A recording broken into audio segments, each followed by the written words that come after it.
Helo, Ioan Gwilym dwi, un o swyddogion cyfathrebu awdurdod Barc Cenedlaethol Eryri. Mae Barc Cenedlaethol Eryri wedi dathlu 70 mlynedd o fedolaeth ar y 19fed o Hydref eleni. Yn y rhifyn yma, mi fyddai'n edrych fwy ar y dathliadau gymryd lle dros fis Hydref ac yn siarad efo 3 gwestai gwadd yn ogystal â chwarae chydig o clipiau o gwaith celfyddydol gomisiynwyd i gyd-fynd â'r dathliadau.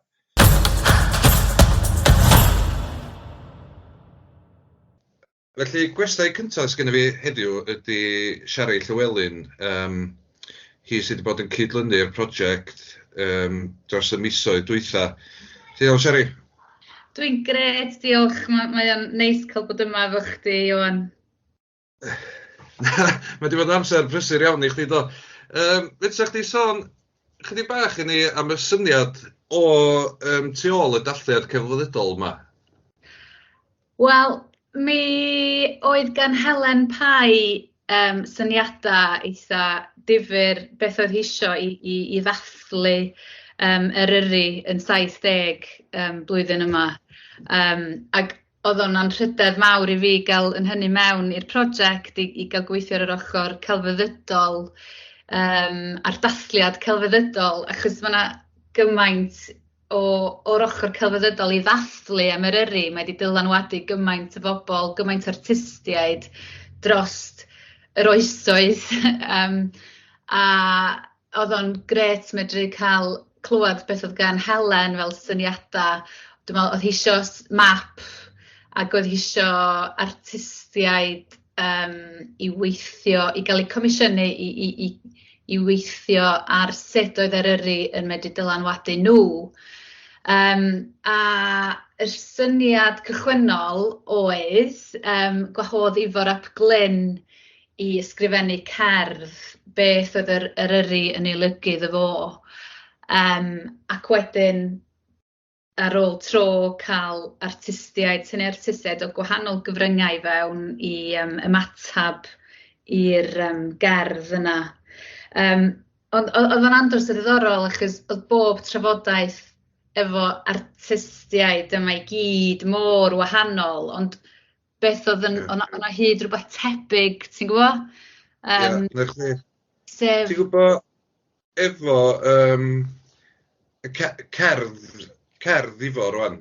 Felly, oeddech chi'n gofyn, oeddech chi'n rhoi brief iddo fo, ta gadael iddo fo cymryd drwydd hyn, o be oedd o eisiau mynd ar ôl? Wel, oedd Ifor wedi siarad efo'r artistiaid gafodd ei gomisiynu i ymatab i'w gerdd o, felly oedd o'n broses eitha diddorol achos yn wreiddiol oedd o fatha, oce, Ifor, go for it. Yeah. Ysgrifennu beth mae'r Eryri yn ei lygu ti fel dathliad 70 mlynedd. I mean, sut ti'n cychwyn efo hynna, yeah. Enfawr dydy Eryri mewn mhob ffordd. Mae o'n deimlad, mae o'n bobl, mae o'n acenion, mae o'n dirwedd, mae o'n ddiddiwedd wir. Ac wrth gwrs yr rhinweddau'r parc ynde, dod ar rheina i mewn i'r gerdd. Felly oedd o'n andros o dasg i Ifor ymgymryd â hi. Ac beth nath Ifor yn glyfar iawn oedd trafod efo'r artistiaid oedd yn cael eu comisiynu i ymatab i'w gerdd o. Felly oedd o'n rhyw gydweithrediad yn y diwedd mewn ffordd. Achos oedd Ifor gwybod gymaint, nath o gael lot gan Joe o gefndir y tir, achos oedd o'n gyn-warden ei hun, a'i dad yn gyn-warden yn y parc. Felly Joe Roberts oedd cafodd ei gomisiynu i wneud y giat. Felly oedd yr syniadau yna wedyn yn cael ei blethu o'r sgyrsiau'n cael ei blethu mewn i'r gerdd. R'un peth efo Tim Pew, oedd Tim Pew yr artist amgylcheddol, oedd o efo syniadau eitha pendant wir am ardal fyny uwchben trefryw capel ardda, lle oedd yna chwedlon o mabinogion a'r dylluan o Cwm Cowlyd. Felly fydd hwnna'n cael ei blethu mewn i'r darn. A wedyn felly bob un mymryn yn wahanol lle. Oedd Can, Ioan Roberts a Eve Goodman. Oedd hwnna'n broses anhygoel i rywun sydd ddim yn gerddorol yn anffodus. Oedd o'n anhygoel y ffordd nathon nhw gael y gerdd gan ifor oriau man bora ar dy' Sul, achos oedd gennyn nhw'r dy' Sul yma i gydweithio efo'i gilydd ar Zoom i gan. A fuodd nhw dros Zoom yn mynd nôl ymlaen yn darllen y gerdd ac yn creu cerddoriaeth, Owain yn creu cerddoriaeth a Eve efo'r geiriau. So un yn Llundain a un yn Felinheli. Mae hynna'n mind-blowing i fi. Mae hwnna'n un peth sydd, os rhywbeth yn fantag sydd wedi dod allan y Covid, o sut mae pobl yn gallu gweithio fel a dydy, pethau fel am yn digwydd o blaen, ys be maen nhw wedi gallu creu dros Zoom, lle de? Yn sicr.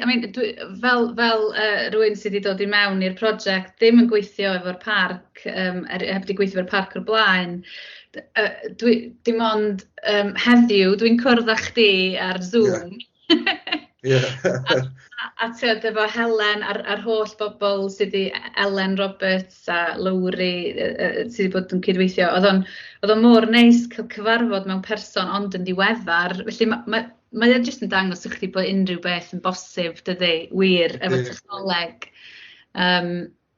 Ond nathon ni hefyd gwrdd efo rhai o'r artistiaid efo ifor mewn person pan nath yr canllawiau Covid godi i fynd am dro wrth ger Mwyl Siabod ffor' Cw. Jyst i gael teimlo Eryri a trafod beth ydy'r Eryri hefyd, de. Sori, o'n i'n mynd i sôn chydig efo chdi am hynna. Ti wedi cyffwrdd â dipyn ono fo'n barod, a ddweud gwir. Ond ti'n gwybod, efo'r artistiaid gwahanol yma, oedden nhw'n defnyddio cyfryngau gwahanol. Da ni wedi sôn chydig bach am rhinweddau arbennig Eryri. Ond ti'n gwybod, pam oeddech chdi'n rhan o'r broses i gyd, ac ella bod chdi wedi gwneud chydig ar Zoom, mynd allan efo pobl, sut ti'n gweld mae Eryri'n dylanwadu, neu wedi dylanwadu ar yr artistiaid gwahanol sydd wedi bod yn rhan o'r prosiect yma, a sut mae technegau nhw yn ymddangos yn ei crefft bron o'r ardal? Wel, un peth sydd wedi bod yn hollol gyson efo pawb, a dwi'n meddwl unrhyw un sydd yn byw yn Eryri, neu di dylanwadu, neu'n gweld Eryri o bell, neu efo ryw gyswllt efo Eryri, mae o hefo'r artistiaid yma wedi bod yn amlwg pa mor bwysig ydy Eryri fel perthynas mewn ffordd, fatha cariad, fatha bod o'n rhan o bywydau yn bwysig yn bywydau pobl. Enghraifft, Owain yn byw yn Llundain erbyn hyn, ond bob tro mae'n dod adra, mae'n mynd i gerdded Eryri, peth cyntaf mae'n neud. A mae'r cyswllt yna yn bwysig, dwi'n meddwl, efo bobl i'r parc yn amlwg, ymwelwyr i Eryri, ynde, a bobl rhan ohono fo mhob ffordd, dim ond y bobl sydd yn byw yn Eryri hefyd, ynde. Mae o'n a'r ffordd y bobl yn siarad amdan enghraifft Lisa Urgain Taylor, mae wedi gwneud peintiad o'r enw Hofran drwy Fachlyd sy'n geir o holwyddoreg Eryri efo'r peintiad o Dyffryn Ogwen i fyny'r garn ac yn gynnar iawn yr drafodaeth o y ffordd mae hi'n gweld Eryri fel pobl fel bod yna gyrff wedi plethu i mewn mynyddoedd ac oedd hi wedi gwneud astudiaeth yn y coleg ar hynna, y gwaith cynnar iawn yn ei gyrfa. Ac o'n i jyst fatha, oedd o'n lot o bethau'n plethu i mewn i'r dylanwadau rhwng pawb lle. Oedd o'n andros o ddiddorol, a sut oedd o'n rhywbeth eitha dwfn, de? Dyna sut mae y celfyddydau yn medru rhannu yr gweledigaeth yna o deimlad. Ti'n gwybod? Mae'n just fatha, dwi wedi bod yn rhan i'r cefndir cyffwr ar y prosiect yma, bethau hyd yn oed i fi, ti'n gwybod pa mor brysur, pa mae pobl yn ei bywyd gwaith bob dydd, ond mewn prosiect fel yma bron, mae'n gallu neud chdi gymryd cam yn ôl a adlewyrchu pa mor lwcus ydyn ni cael byw a gweithio mewn ardal fatha Eryri, dydi?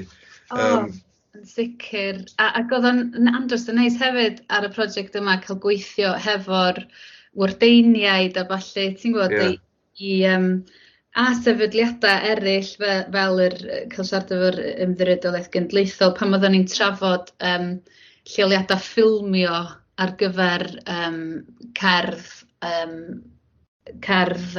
Ifor a Can Owain a Eve a ffilm Dawns yng Ngharad Harop a Helen Wyn Parry. Oedden ni'n trio ffeindio lleoliadau ffilmio. Ac oedd o'n medru bod yn andros o gymleth achos doedd o ddim yn fater o'r parc yn dweud, ffilmiwch lle bynnag wrth gwrs, achos mae yna dirfeddianwyr yn rhan allweddol o'r parc. A oedd hwnna'n andros o ddiddorol, achos fydd yna ffermwyr yn nghlwm ar prosiect a hynod o wych yn eisiau helpu mhob ffordd lawr yn y de yn Dinas Mawddwy, y teulu'r Piwiaid yn fan'na a hefyd fyny yn Trefryw a pawb eisiau helpu de ac yn falch bod y prosiect yn digwydd achos yn rhan hefyd o'r dathlu a oedd o'n andros o treat, ti'n gwybod, y prosiect i weithio nhw yn yr ystod. Dim yn aml ti'n cael dathlu rhywbeth ar y cyd efo gymaint o bobl gwahanol. A'r hefyd yn helpu ac yn cydnabod ardaloedd anhygoel Eryri fysa'n wneud cinematography arbennig, ar bobl oedd yn nabod yr ardaloedd gwahanol, achos oedd yn bwysig bod na drawstoriaeth o'r gogledd i'r de hefyd ar gyfer y prosiect. A dim pawb sy'n nabod pob ardal nac i, felly mae pawb efo'i arbenigedd gwahanol yn y parc ac yn tryso'r bobl. Dwi'n meddwl bod hwnna, fel ti'n dweud, mae hwnna'n elfen bwysig iawn ond efo adlewyrchu mae eto bod ni'n dathlu bob rhan o Eryri y de a gogledd, mae fwy na jyst yr Wyddfa a'i chriw, dydy. Wedyn, o'r ffordd ti'n siarad, Shari, dwi'n cymryd bod chdi wedi mwynhau cydlynu'r prosiect yma bod rhywbeth fel hyn, wrth gwrs, mae'n gyfnod mor prysur a gallu bod yn rhwystredig ar adegau, ond dwi'n cymryd bod chdi wedi mwynhau, ond wedi sôn chydig bach am y weddfan a sut mae pobl yn gallu cymryd rhan o hyn ymlaen. Felly mae'r wefan yn rhoi trawstoriad gwych o'r holl waith sydd wedi cael ei greu. Felly y peth cyntaf mae rhywun yn weld ydy'r map o Eryri. A wedyn arno mae yna pinna lliwiau gwahanol. Mae'r pinna melyn ar gyfer yr artistiaid gafodd i comisiynu Ifor ap Glyn, Lisa, Urgen Taylor efo'r peintiad. giat Joe Roberts, sydd ddim fyny eto oherwydd problemau amrywiol efo Covid ac yn y blaen. Gwaith Tim Pew i fyny na Ioan Roberts a Eve Goodman, cewch glwad y gan yn fanna. Angharad Harrop a Helen Wyn Parry wedi creu dawns hefo merch bach Angharad sy'n hyfryd yn dangos yr trawstoriad o genhedlaethau gwahanol a'r cyfrifoldeb o fagu plant, ti'n gwybod, o fewn Eryri a'r braint o fagu plant yn Eryri. Yeah. Wedyn, ar baton gafodd i greu gan Miriam Jones, felly mae yna drawstoriad artistiaid wedi bod, felly gewch chi weld, fydwch chi glicio ar yr pinna bach melyn i weld eu gwaith nhw, neu mae yna cyfeiriadur wedyn ar y top, fydwch chi fynd i chwilio am yr artistiaid ffor yna. A wedyn, hefyd ar y map, mae gennym ni pinnau lliw coch sydd yn rhoi blas o waith hanesyddol artistiaid sydd wedi cael ei ysbrydoli gan Eryri. Mae yna drawstoriad yn fanna, buodd Andrew Renton yn yr Amgueddfa Genedlaethol a Lona Mason yn y Llyfrgell Genedlaethol yn curiadu casgliad o waith gwahanol ar gyfer y map. Oedden nhw'n wych, oedd mor braf cael gweithio efo sefydliad, oedd mor frwdfrydig i rannu'r gwaith hefyd. Ac hefyd yn deillio o'r syniad yna mae gwaith David Nash sydd wedi rhoi gwaith i'w rannu ar y map hefyd, hefo'r boulder pren sydd wedi teithio o Blaenau Ffestiniog drwy Eryri lawr i'r môr. Sydd yn stori difyr. Felly mae yna drawstoriad o waith o Turner i Mary Lloyd Jones, Bedwyr Williams, Innes. Mae o'n adnodd addysgiadol defnyddiol tu hwnt hefyd, yr wefan o'r ochr yna. Ond hefyd mae yna pinnau glas i weld ar y map. A mae'r gwaith yna yn ddehongliad o waith coleg Menau ym Mangor a Meirion Dwyfor yn Dolgella a hefyd trawstoriad o ysgolion sydd wedi creu gwaith yn ymatab i cerdd i Barc Glyn hefyd. Felly mae'r gwaith yna'n andros o ddifyr achos mae'n rhoi dehongliad hollol wahanol eto. A mae yna ysgolion wedi gweithio hefo'r artistiaid mewn gweithdai nôl dechrau'n mis Hydref. Mae ysgol Bryn Refael, ysgol y Moelwyn, hefyd ysgol Dolbadar, Nwaen Fawr, Pencau a ysgol y Traeth wedi creu gwaith ar ôl gwneud gweithdai hefo'r rhai o'r artistiaid a wedi gwneud dehongliad o waith. Felly mae yna drawstoriad yn fanna o waith difyr hefyd hefo rhai fi beidio gadael allan Mared Hughes yn Pontio. Mae hi wedi bod yn gwneud gweithdai drama hefyd hefo nhw yn mynd mewn i rhai o'r ysgolion hefyd ac ar Zoom. A eto'n gofyn y cwestiwn pwy ydy Eryri sydd yn rhoi dehongliad holl o wahanol i bob ardal wrth gwrs. Felly cewch blas o'r gwaith yna, ond mae'r gwefan yn tyfu, felly mae yna fwy o waith gan ysgolion i fynd fyny a coleg y Menau i fynd i fyny. Felly wrth iddyn nhw ddod i fewn, mi fydd o'n tyfu, a gobeithio mi fydd o'n tyfu eto yn y dyfodol, ti'n gwybod? Mae yna llenyddiaeth, cerddoriaeth o'r gorffennol, ellid gael ei ychwanegu wrth gwrs, a mwy o waith celfyddydol.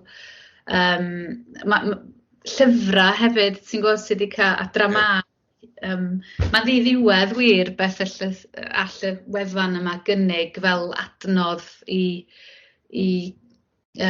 gasglu deunydd pwysig mae Eryri wedi ysbrydoli, da. Iawn, a hefyd mae yna pinna gwyrdd ar y map. Wedi sôn chydig bach mwy am heini? Oes, felly mae rheina yn pinna lle mae galwad agored wedi bod ac yn dal i barhau. Felly pobl sydd wedi danfon i gwaith i gael ei ychwanegu i'r map, bod o'n waith, bod o'n gerflun, cerddoriaeth, drama hyd yn oed, barddoniaeth. Mae'n bosib i'r cyhoedd i gyd ymuno mewn hefo'r dathliad a rhannu eu creadigrwydd nhw ar y wefan.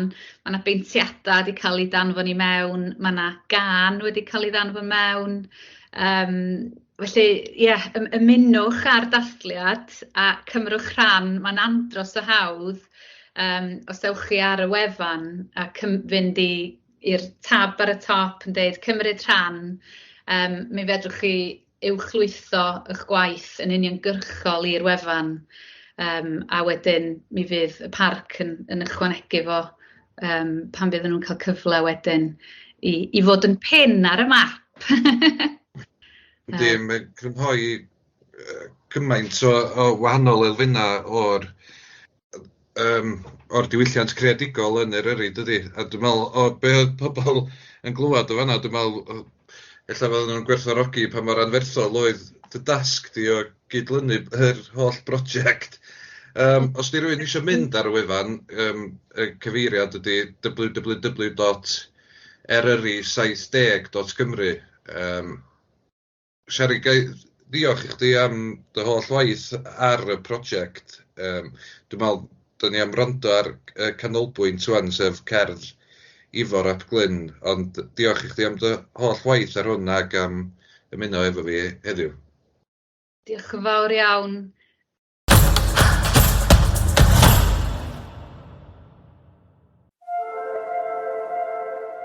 Holwyddoreg Eryri. Beth yw Eryri? Symffoni aml synwyr. Bydd porffor y gryg yn cyhoeddi ymerodraeth yr haf, a glesni slei y llwyni llys yn wledd i'r ymwelydd craff. Ac wedi ogla'r rhedyn gwyrdd yn crasu yn yr haul, neu bersawr tamp, nodwydda pîn yn stwnch dan draed. Dawrnoda anisgwyl, sioc oren y creafol. Mae'r creigiau cwarts sydd fel canwyll corff drwy'r niwl. Mae hon yn symffoni flwyddyn gron. Ble mae Eryri? I rai mae'n rhan o'n toriad, bydol amhell tu hwnt i ffiniau'r parc sy'n edliw i'r chwarelwyr gynt, nath oes ia o wahaniaeth o fewn cwta tair cenhedlaeth. Mae amlinell lom o dan ein croen fel tatŵ. Be welwn yn Eryri? Weithiau mae'n swil cyn ymryddhau o'r niwl, ond cadeirlan yr ysbryd sydd yma. Bod yn fan hyn sy'n bwysig, a braint ychwanegol i'w gweld.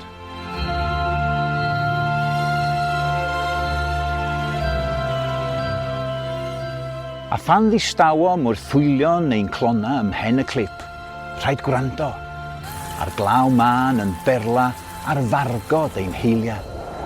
Can nabod iaith y gwynt, a bwrlwm y nant sydd ond yn codi llais ar ôl glaw trwm, neu ddatmar y gwanwyn. Dyma'r unigeddau sy'n ein dyrchafu.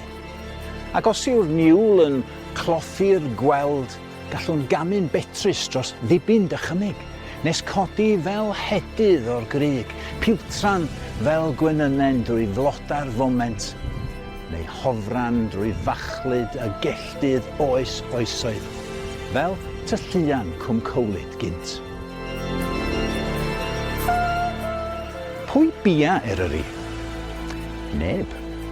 Nid y ffarmwr 5 cenhedlaeth a'i ddefaid yn mynd fel riban drwy wal y mynydd, na'r visitor 5 munud cyntaf, a'i geg yn gorad wrth ddisgyn o'i gar.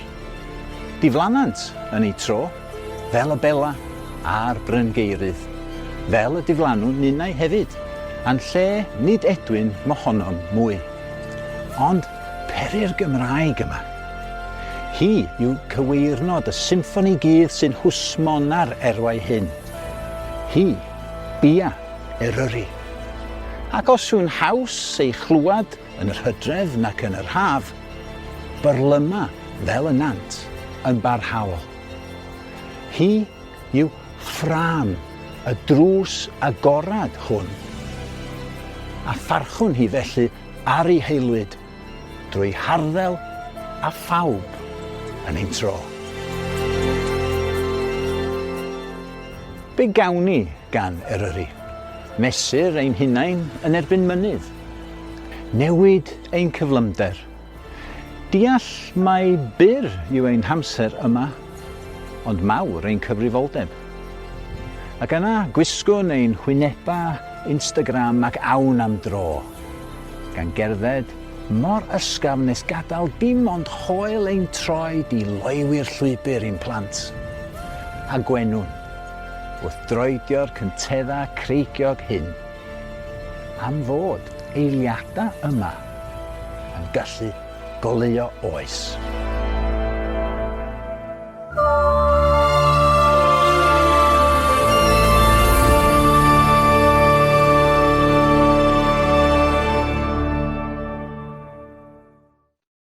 Felly nesa efo fi mae Gwen Aeron. Dwi a Gwen yn gweithio fel swyddogion cyfathrebu'r parc. Mae'n deg dweud bod cyfnod dathlu 70 mlynedd wedi bod yn gyfnod prysur iawn i ni a'r tîm i gyd ac staff yr awdurdod, Gwen. Ti wedi bod yn gweithio ar dipyn o bethau dros yr blwyddyn a mwy dwytha'n arwain fyny hyn, a un peth difyr sydd ar ein gwefan Ioan ydy'r oriel 70. Fyddi wedi sôn chydig bach am y syniad tu ôl i hwn, os gweld dda? Ia, do Ioan, mae wedi bod yn andros o brysur. Ydyn pan oedden ni'n dechrau meddwl am ffurf o ddathlu'r 70, teimlo fel oes yn ôl wan, ond nes i gofio am hen gabinet ffeilio sgynna ni'n ystorfa ma'n y swyddfa, llawn o hen lyniau, a meddwl, be fedra ni'n neud fo hein? So si lawr am spec, a dwi'n siŵr mod i wedi treulio chydig o oriau yn pori drwyddyn nhw. Dyn ac yn ti hen lyniau du a gwyn o olygfeydd, lyniau sioia, digwyddiadau, a lot fawr o lyniau hen safleoedd a parc a hen staff hefyd. Ond na dipyn o hen lyniau yn isgwl, di gwir. Si ar draws dipyn o lyniau o sbwrial, tipios lei bach, gwersylla gwyllt, falle. So problema o'n i'n meddwl oedd yn rhai weddol ddiweddar, de. Ond so'n ddiddorol gwybod i ba radda oedd y problema ma'n bodoli stalwm. So, oedden nhw'n bodoli ar yr un raddfa, ond bod ni'n gwybod mwy amdano nhw dyddi yma achos cyfryngau cymdeithasol ag ati, de. Wrth i mi ffindio lluniau, o'n i wrthi'n rhannu rhai ar grŵp o tap mewnol sgynna ni ar gyfer staff. A ty be, oedd o mor braf, de, bod pawb yn cymryd diddordeb ac yn rhannu hanesion a felly.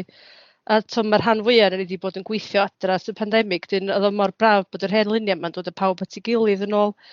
A dwi'n meddwl na dyna ydi o am hen lyniau, mae pawb yn licio edrych drwyddyn nhw a cofio nôl a mwynhau. A dwi'n meddwl dyna be nath i ni greu'r oriel yma yn y bôn. Jyst i bawb gael mwynhau a dathlu a gobeithio y bwriad wedyn oedd annog y cyhoedd i anfon eu lluniau nhw i mewn i ychwanegu at yr oriel, lle jyst i gael cofnod o Eryri dros y 70 mlynedd.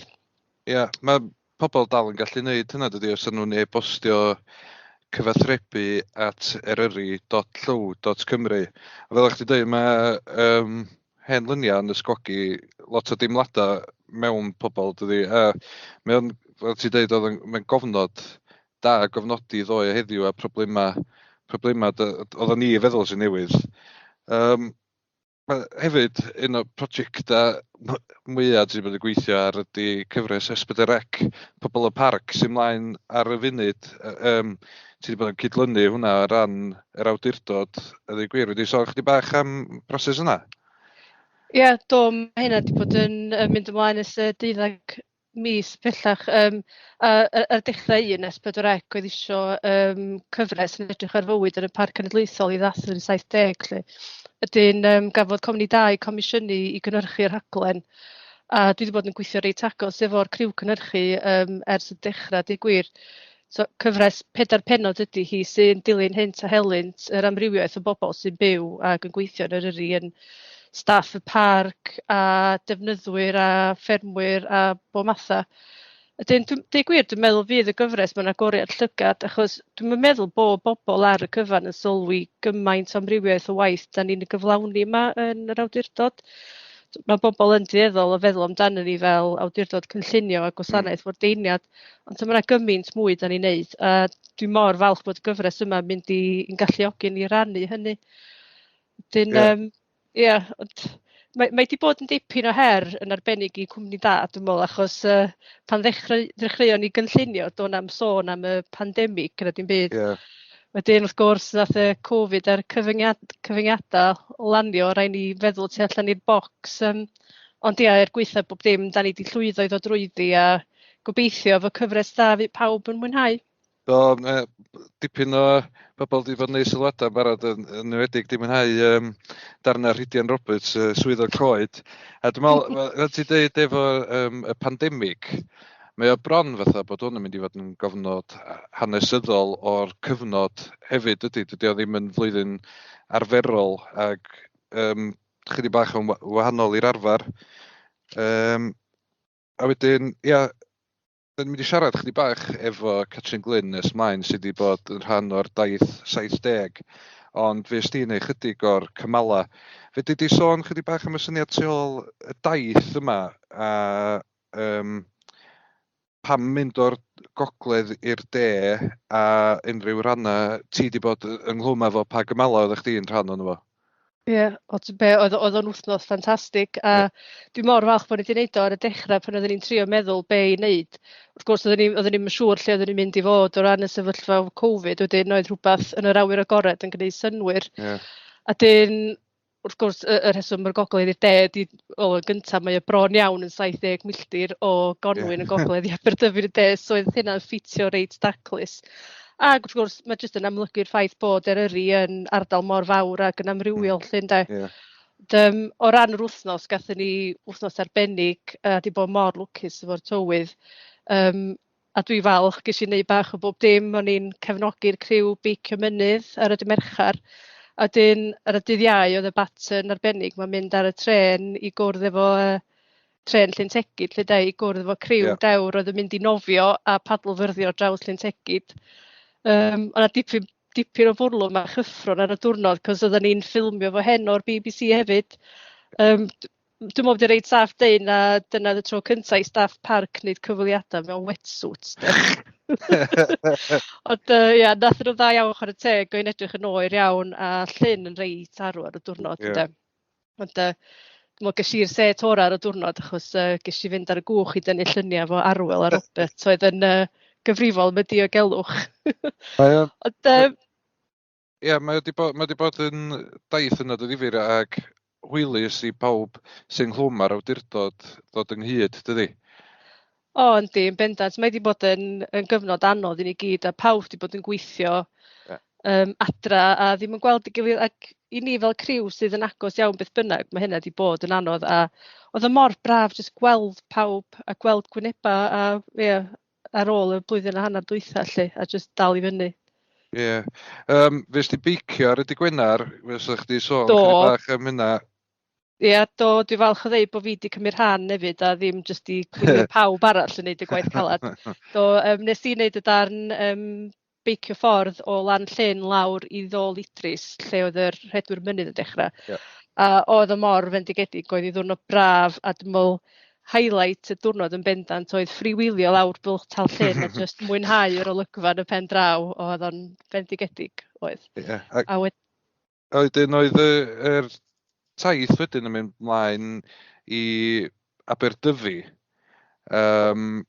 Wedyn fi o'na daith o Dywyn lawr i Aberdyfi. Oedd yr wythnos yn gorffan ar y dydd Llun, y 19fed, o Hydref, sef diwrnod y penblwydd ei hun. Wedyn o'na griw yn neud y cymal ola, sef taith rhyw 4 milltir oeddi ar hyd llwybr yr arfordir o Dywyn i Aberdyfi. Oedden ni'n gorffan mewn pryd i ddathliad arbennig yn neuadd Dyfi, lle gafon ni bach o sgwrsio a panad y byffe bach, a just, nodi'r achlysur mewn steil. Diwedd da i wythnos da iawn. Da iawn. Diolch Gwen am grynhoi chydig o'r prosiectau. Da ni'n mynd i glywed clip o'r digwyddiad yn Aberdyfi wan gan yr hanesydd Elin Thomas oedd adrodd hanes Eryri'n arwain fyny at y dynodiad. Okay, just diolch i chdi am ymuno fo fi. Croeso.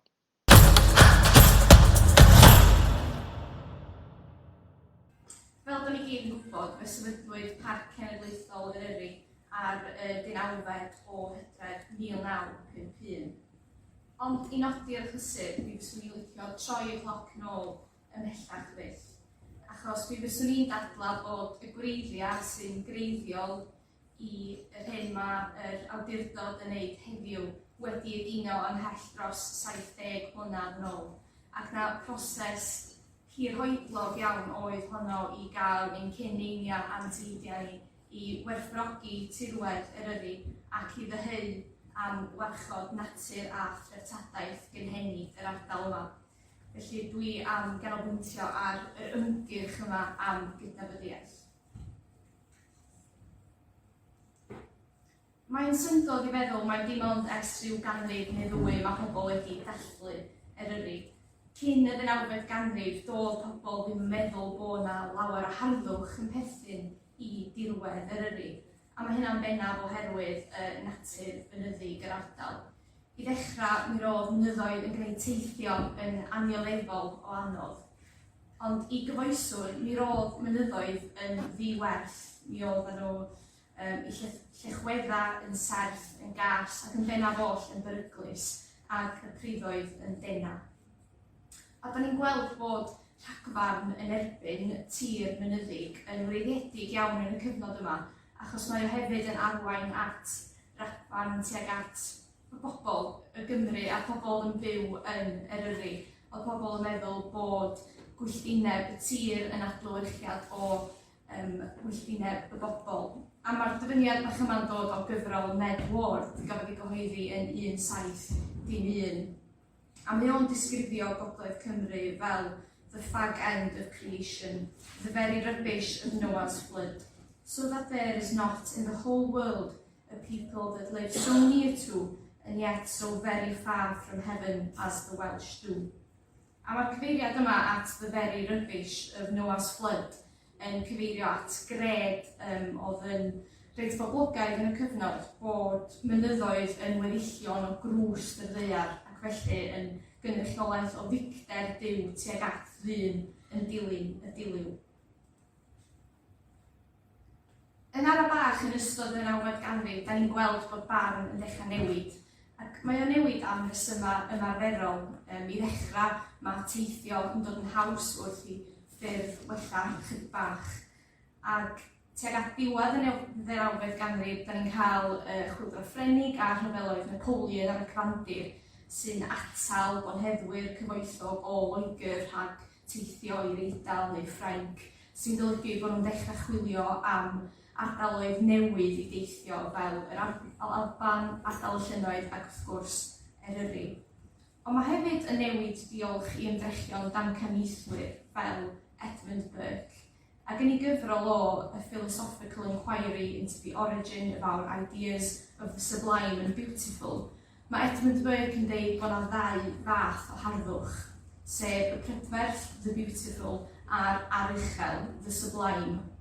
Mae pethau brydferth yn ôl Burke yn fychan ac yn gain ac yn diniadol ac yn llyfn, tra bod pethau aruchel yn bygythiol, yn dywyll ac yn fawr.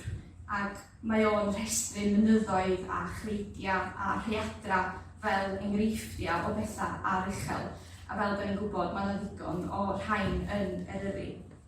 Ond mae syniadaeth Burke yn cael effaith pellgyrhaeddol ar wledydd fel y Swistir, yr Alban, eto ardal y llynnoedd ac yma yn Eryri. Mi roedd artistiaid hefyd yn rhan yma o'r broses o newid chwaith. Unigolion fel Richard Wilson gafodd ei fagu ychydig tu allan i'r ffinia yn Mheregoes, Germ a Chynllaeth. A wedi cyfnod yn hyfforddi yn yr Eidal, mae Wilson yn dychwelyd i Brydain, a mae o'n penderfynu rhoi llwyfan i rai o olygfeydd anghysbell Eryri yn ei beintiadau, gan gynnwys y Wyddfa o Llyn Anlla ac Llyn Cae a Chader Idris. Mae'r ffaith bod Wilson yn teimlo bod tirwedd Eryri yn addas i bortreadu'r delfrydau rhamantaidd oedd ar y cyfandir ar y pryd yn adrodd cyfrola ac yn wrthdystiad llwyr i'r sylwadau dilornus mae dyn ni'n gael ar ddechrau y ganrif. Mae Wilson yn poblogeiddio y syniad bod Eryri yn hardd. A diolch i waith Barc a Wilson a nifer o artistiaid eraill, fe agorwyd llif ddora Eryri i lu o deithwyr, a mi fyddan nhw wedyn yn tro yn camol Eryri ac yn cyhoeddi canfyddiadau mewn llyfrau teithio swmpus, fel cyfrol Thomas Roscoe gafodd ei gyhoeddi tuag at ddiwedd cyfnod rhamantaidd yn 1836.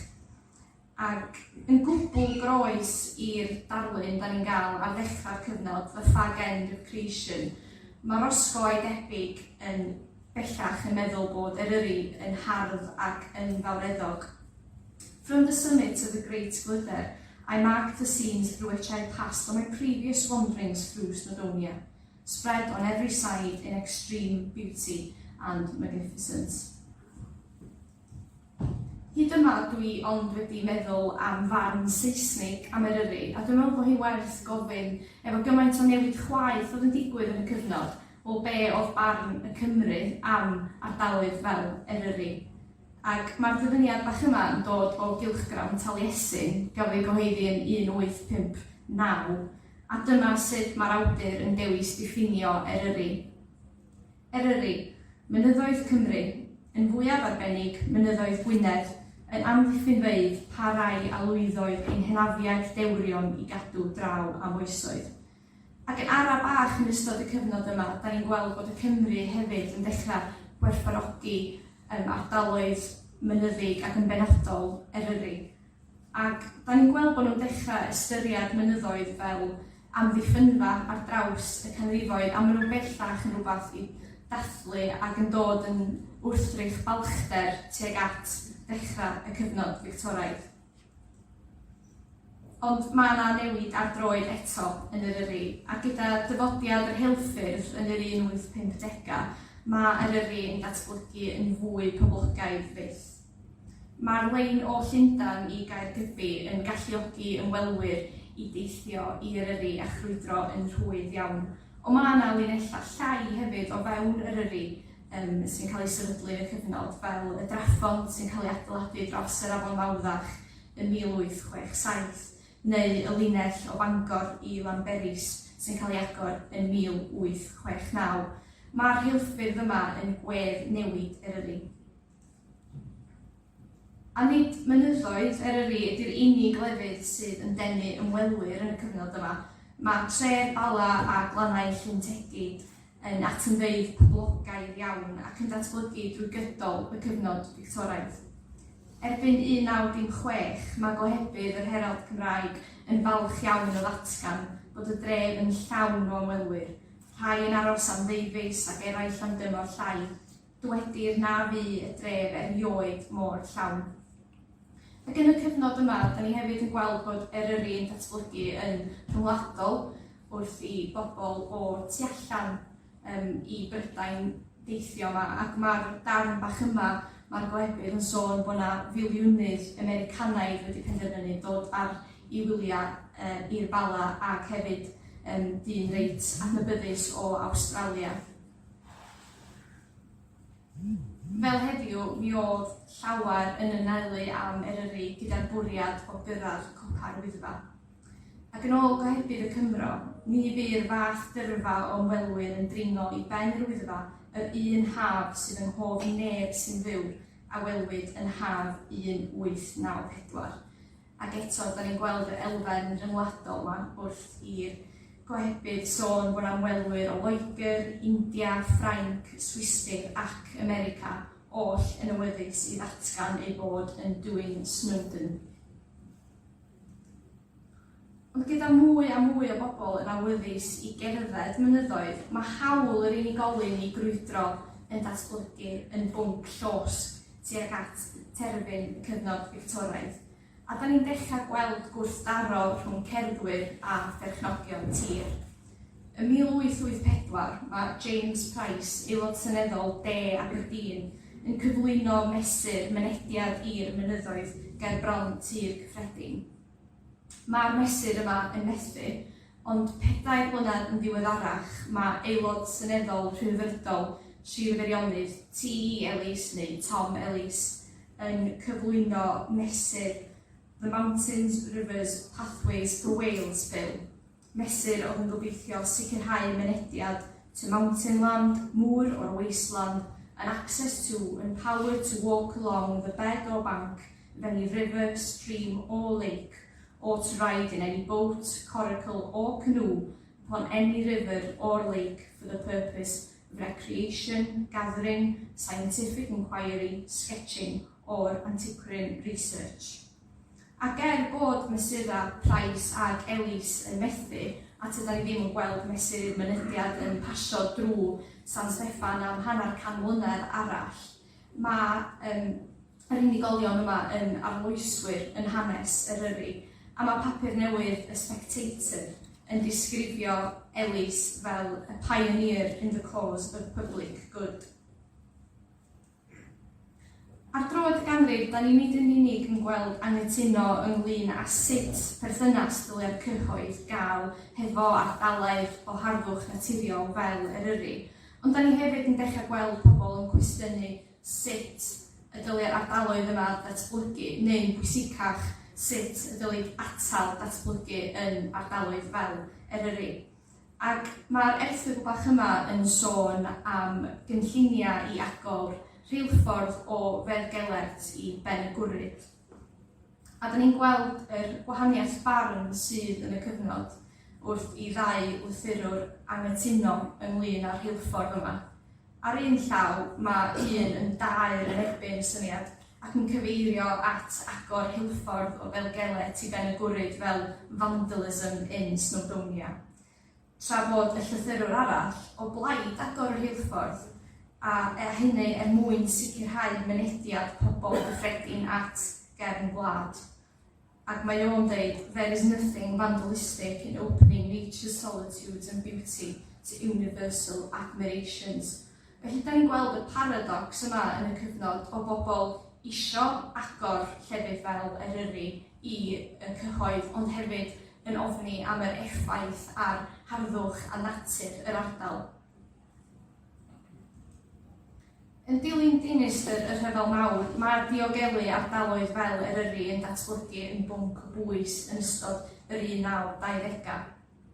Yn dilyn trafodaethau yn yr Eisteddfod Genedlaethol yng Nghaergybi, mae Cymdeithas Diogelu Harddwch Cymru yn cael ei sefydlu y flwyddyn ganlynol yn 1928. Ac mewn erthygla i'r wasg, mae'r Cymdeithas yn deud i bod nhw'n gytun mae'r unig ffordd i ddiogelu mynyddoedd digymar, glannau môr prydferth, diwydiannau prin a threftadaeth hardd ydy trwy gynllunio gofalus. Ac ynghylch grawn y ford gron, mae'r Gymdeithas yn datgan y math o bethau maen nhw am ddiogelu a blaenoriaethu, sef gwarchod pontydd a cherig beddi hynafol. Maen nhw'n dymuno plannu mwy o goed ac yn bwysicach maen nhw am gynnal y diddordeb cyffredin yn y mudiad gael Barc Cenedlaethol i Gymru yn Eryri. Ac yn y cyfnod yma, mae pethau'n dechrau symud yn ei blaen yn San Steffan hefyd, gyda'r prif weinidog Ramsey MacDonald yn sefydlu ymchwiliad yn 1929 to consider and report if it is desirable and feasible to establish one or more national parks in Great Britain with a view to the preservation of natural characteristics, including flora and fauna, and to the improvement of recreational facilities for the people, and to advise generally and in particular as to the areas, if any, that are most suitable for the purpose. Fe gyhoeddwyd canfyddiadau yr ymchwiliad yma, adroddiad Atkinson, 2 flynedd yn ddiweddarach. Ac mae'r adroddiad yma yn cynnig bod angen sefydlu awdurdod Parciau Cenedlaethol mwyn penderfynu pa ardaloedd oedd yn fwyaf priodol. Yn anffodus, mae'r adroddiad yma yn ymddangos o dan gysgod ar gyfwng ariannol y dirwasgiad mawr sydd yn atal unrhyw weithredu cynnar gan y Llywodraeth. Ond serch hynny, mae'r adroddiad yma yn andros o bwysig am y ffaith bod o'n esgor dadl gyhoeddus am barciau cenedlaethol, ac nid yn unig yn trafod y problemau, ond hefyd yn danos y potensial. Fel rheol, mae'r ail ryfel byd yn cael ei restru fel un o'r prif achosion dros yr oedi dan ni'n weld yn y cyfnod yma. Ond mewn gwirionedd, fe ddaeth y dynodiad hir ddisgwyliedig o ganlyniad uniongyrchol i'r rhyfel. Yn ystod yr ymrafal, mae yna gysyniad newydd yn gwawrio yng ngwledydd Prydain, sef y cysyniad yma o fyd newydd dewr, a country fit for heroes, a landscape which would be theirs to enjoy. Ac ar ddiwedd yr rhyfel, fe gyhoeddwyd adroddiad chwyldroadol John Dower. Yn ei adroddiad, mae Dower yn diffinio Parc Cenedlaethol fel an extensive area of beautiful and relatively wild country, in which for the nation's benefits and by appropriate national decision and action, the characteristic landscape beauty is strictly preserved. Access and facilities, public open air enjoyment are amply provided. Wildlife and buildings and places of architectural and historical interest are suitably protected, while established farming use is effectively maintained. Yn 1949, mae'r Llywodraeth yn pasio deddf Parciau Cenedlaethol a Mynediad i gefn gwlad, deddf sy'n arwain at sefydlu Parc Cenedlaethol Eryri 2 flynedd yn ddiweddarach yn 1951. A dwi'n meddwl wrth i nodi achlysur y pen-blwydd yn 70 eleni bod hi'n werth i ni gofio nad ar chwarae bach y sefydlwyd Parc Cenedlaethol Eryri.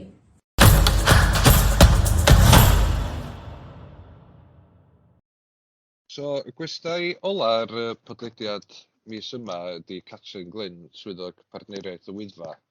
Mae Catrin yma i siarad chydig bach mwy am chydig o'r cymylau o'r daith o'r gogledd i de Eryri. Hai Catrin, ti'n iawn? Hai, yndw diolch. So, fes di ar y diwrnod cynta, wedi di sôn chydig bach mwy i ni am gychwyn y daith a brwdfrydedd oedd yna ar y cychwyn. Ie, oedd yr awyrgylch yng Nghonwy yn reit gyffroes pan nathon ni ddechrau. Wedyn oedden ni'n cychwyn, oedden ni'n cyfarfod fanno tua 6:30 yn y maes parcio, a wedyn oedden ni'n, oedd heno, cwmni dad oedd yna'n ffilmio'n barod, a oedd Helen di dod yna fo'r baton, a ia, pawb di cyffroi, wedyn gychwynon ni gerdded o fanno tua 10 ohonan ni gyd. Amrywiaeth o staff, so rhai o'r adran gynllunio, adran IT, rhai o'r wardeiniaid, a rhai o'r adran amaeth, a emyr hefyd, a wedyn, ia, cychwyn o fanno, ben bore. Sut oedd o gweld pobl, achos mae pawb wedi bod yn gweithio'n annibynnol neu gweithio adre, felly am rhan gorau flwyddyn a hanner, sut brofiad oedd pobl yn gweld i gilydd? O, gwych, achos, ia, fatha ti'n deud, da ni gyd i bod yn gweithio adra, i'm yn gweld neb mond allan tîm bach ni. Wedyn, oedd o'n neis gweld pobl, a just neis cael cychwyn o tŷ, a cael mynd i rwla da i wneud rhywbeth fel la. A just oedd y tywydd yn fendigedig, a oedd hi'n ofnadwy o neis gweld pawb. Oedd adborth wrth ddilyn y grŵp WhatsApp a ballu, oedd pawb yn dweud bod o'n neis gweld i gilydd, yn neis gweld partneriaid, aelodau, staff, gwirfoddolwyr, chydig bach o pawb sy'n glwm ar awdurdod yn cymryd rhan. O ran y daith ei hun, fyddi di sôn chydig am y ffordd athwch chi? Ia, so nathon ni gychwyn do yng Nghonwy mewn ffordd am bod Conwy ar, reit yng ngogledd y parc, ac oedd y daith 70 doedd yn mynd ar hyd, reit lawr ganol y parc i'r de mewn ffordd, o'r gogledd i'r de, a gychwyno ni yng Nghonwy, ac oedden ni ryw 6 milltir o gerdded nes wnaethon ni gyrraedd bwlch y ddeufaen sydd just ar ddechrau Carnedda mewn ffordd. A wedyn eithon ni fyny o bwlch y ddeufaen wedyn i Carnedd y Ddelw, y Drym, Foel Fras, Carnedd Gwenllian, a jyst gweld golygfeydd hyfryd am yr Elen a Cwm Eigiau a Ysgolion Duon. A wedyn gorffan yn Mhen yr Ole Wen, hwnna oedd y copa ola, a dod yn ôl lawr i Dyffryn Ogwen wedyn mewn ffordd. A oedd hi'n 18 milltir o daith i gyd. A pawb di blino erbyn cyrraedd y diwedd, ond pawb mewn hwyliau da fyd. A oedd hi reit gymylog yn rhai rhanna ar y copaon. A wedyn, fel oedden ni cyrraedd lawr, gaethon ni olygfa hyfryd o tryfan a'r glydera. Ac oedd yna ola hyfryd i torri trwy'r cymylau wedyn, oedd hi'n ffordd neis iawn i orffan y diwrnod. Ie, doedd pawb i weld yn stiff dwna wedyn o be o'n i'n gwybod. Be ti'n meddwl, oedd pwysigrwydd y daith mewn ffordd o ran bod nhw'n mynd yr holl ffordd o gogledd Eryri i'r de, achos ti'n gwybod swyddog partneriaeth y Wyddfa ti, a dyna mae pobl yn cysylltu efo Eryri'n benna, ond mae lot mwy na hynny dydi. Yndi, oedd o'n neis achos oedd o'n fwy o her fyd oedd o'n fwy o fatha, fwy heriol lle, bod o'n fwy, dim just mynd fyny'r Wyddfa neu beth, oedd o'n daith heriol doedd o'r gogledd i'r de, ac oedd yr darn yna ar cymal y Carneddau yna yn nipyn o her, ac yna rei, oedd ddim yn cerad gymaint o hynna o hyd, lle dwi'n meddwl bod ond ni'n gwneud hynna mewn un go, wedyn, oedd hynny'n wbeth doedd, pawb yn teimlo reit falch bod nhw wedi mynd i cyflawni a di orffan o. A just, mynd i lefydd gwahanol, annog pobl ella hefyd a codi ymwybyddiaeth am y llefydd yma sydd ddim yn cael cweit cymaint o sylw. Achos oeddech chi wedyn doeddech chi'n rhannu lluniau ohona ni ar y gwahanol gopaon, a falle wedyn oedden ni'n rhannu'r enwa, falle wedyn doedden wedyn illa bod pobl yn cael dysgu wrth i ni fynd ar y daith hefyd, bod yna elfen o ddysgu hefyd, de? Ie, oedd Marian Pai, rheolwr partneriaeth tirwedd y Carneddau efo chi, oedd hi'n sôn chydig am hanes a ffeithiau am y llefydd gwahanol yma. Oedd, a mi oedd Jess hefyd, a mae Jess dydy yn nipyn o henesydd dydy, ac oedd hi'n gwybod lot o'r chwedloniaeth a felly yn yr ardal, a Marian wrth gwrs dydy'n rheoli prosiect y Carneddau, wedyn oedd nhw'n yn gwybod lot ac yn dysgu ni hefyd ac yn rhannu be oedd eu cynlluniau nhw, a oedd o'n gret. A wedyn, chydig o ddyddiau wedyn, nes di gymryd rhan mewn rhan arall o'r daith, ti'n redraig brwd ers blynyddoedd wedi sôn chydig am hwnnw.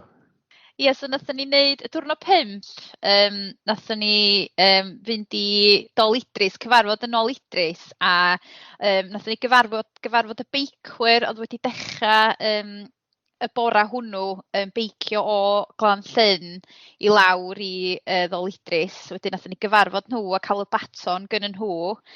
A wedyn nathon ni gychwyn rhedag wedyn i fyny tuag at lwybr Mary Jones, oedd wedi cerdded wrth gwrs o lle mae hangel y pennant i'r Bala i brynu Beibl. Wedyn nathon ni gerdded ar y llwybr yna. A nathon ni fyny wedyn heibio a pen y gadar wrth gwrs i'r chwith ohona ni wrth i ni fynd i fyny ffordd na. A nathon ni heibio mynydd Gwern Graig, lle mae yna lot o bobl yn mynd i weld yr awyrennau felly. A wedyn nathon ni fyny wedyn drwy'r ffridd a dod yn ôl i lawr wedyn tuag at Penmaen Pŵl, ac nathon ni ar amrywiaeth o dirweddau gwahanol ac ar y lôn a felly hefyd, ac oedd honno'n 10 milltir i gyd. Ac o'na ffrindiau'r parc di dod ar honno, oedd yna dipyn o aelodau Cymdeithas Eryri di dod ar honno, Ac oedd hi'n, gret gweld nhw hefyd, a oedd hi'n jyst yn diwrnod hyfryd o braf o Hydref, a jyst y golygfeydd am y gader a jyst ardal Dolgella yn fendigedig. Wedyn ddaethon ni nôl i fewn i rhedag i lawr wedyn drwy ryw goedwig uwchben fferm Penmaenycha, a wedyn rhedag yr holl ffordd nôl i'r maes parcio a gorffan ym Mhenmaen Pŵl wrth y bont. Pawb di mwynhau eto fan'na ar baton y saff ar y diwedd fyd.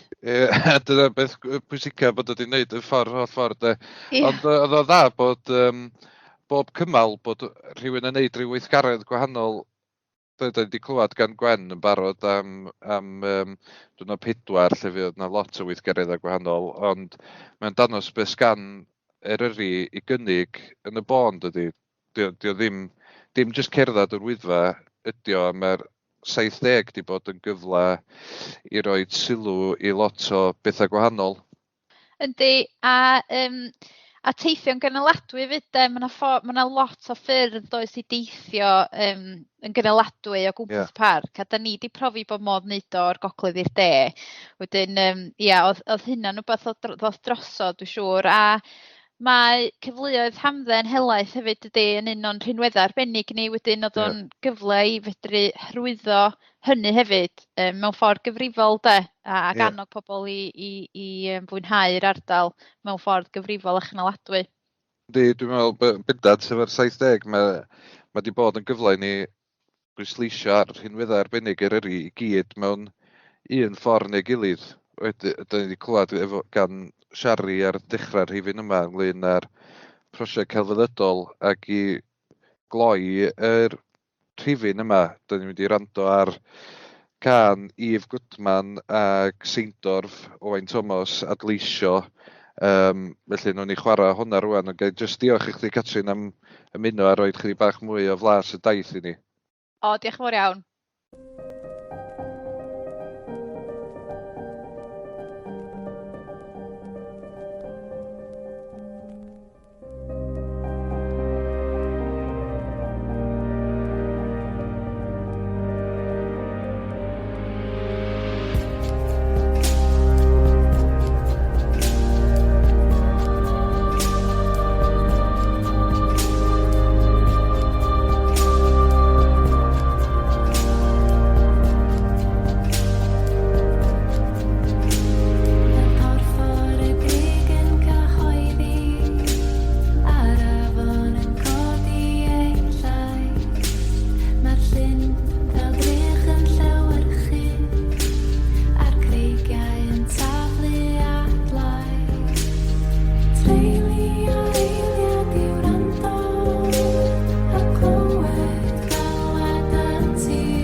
Wel, dyna ddiwadd a rhifyn arall o podlediad Eryri. Gai ddiolch i chi gyd am wrando. Plas tan y bwlch am mewndiroedd Eryri fydd testunau podlediadau mis nesa, felly gwyliwch allan ym rheini. Am y newyddion diweddara o'r awdurdod, cofiwch dan ysgrifio'r cylchlythyr neu ddilyn ni ar ein sianeli cyfryngau cymdeithasol. Diolch yn fawr iawn.